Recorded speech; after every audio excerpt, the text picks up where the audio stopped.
dola doli yengdana mayam pulap chatminasena akoi punna akoi mayam changaga laiba situation sida public ta panicky oiba mayam da nungnangba mayam pulap sida akoi tanaba governor da akoi haiba changubani masida magi first kainos da haise first of all akoi AT gi China mayam singsi toina unai adum unarga lai CD AT da akoi arambai tengol da target to nate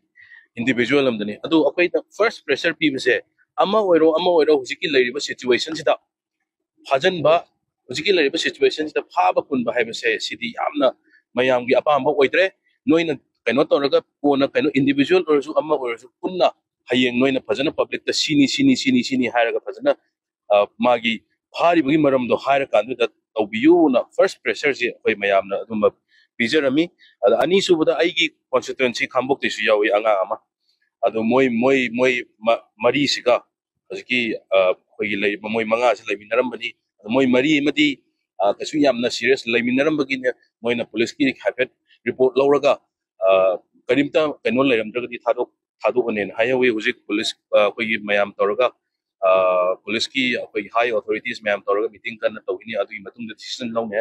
yarigadi angang singdo yam tuna thadok piramo haina thadok piu haina koi kanna pressure pisalame nai matung tan